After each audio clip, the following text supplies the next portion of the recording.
গতকাল রাতে পশ্চিম থানা এবং বটতলা থানার পুলিশ যৌথভাবে অভিযান চালিয়ে মঙ্গলদীপ বিশ্বাস নামে এক যুবককে আটক করে তার কাছ থেকে 2000 ইয়াবা ট্যাবলেট, 11.97 গ্রাম ব্রাউন সুগার, নগদ 840 টাকা এবং একটি মোবাইল উদ্ধার করে পুলিশ। ব্রাউন সুগার এবং ইয়াবা ট্যাবলেটের বাজার মূল্য প্রায় 2,50,000 টাকা হবে বলে জানান সদর এসডিপিও দেবপ্রসাদ রায়। তাকে জিজ্ঞাসাবাদে আরো 2-3 জনের নাম উঠে এসেছে, যাদেরকে অচিরে জালে তোলা হবে বলে জানান তিনি। প্রসঙ্গত, এর আগেও সেখানে এনডিপিএস মামলায় 2023 সালে আটক হয়েছিল।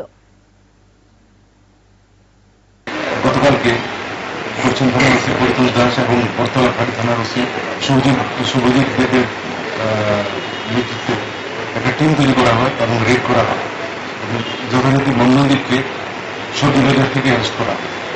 তখন তার পজিশন পাওয়া যায় 2000 ইয়াবা ট্যাবলেট এবং 11.97 gram brown sugar, cash 840 rupees এবং একটি মোবাইল।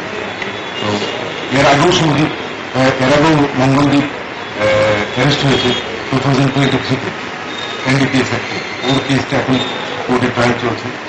তো এই বিষয়ে আমরা একটা সুনির্দিষ্ট কেস নিয়েছি এবং আজকে তাকে কোর্টে তোলা হচ্ছে এবং কিছু আরো কয়েকটা নাম আমরা প্রাথমিক ইনভেস্টিগেশনে আরো কিছু নাম এসেছে, এগুলোকে আমরা পরবর্তী সময় অ্যারেস্ট করব। আর ওকে আজকে কোর্টে আমরা রিমান্ডের ফেরার দিচ্ছি। কোথা থেকে আনছে মালগুলা? এগুলি সব রিমান্ড পিরিয়ডে জিজ্ঞাসাবাদ করে বার করা। জুড়ে থাকে বাঁধন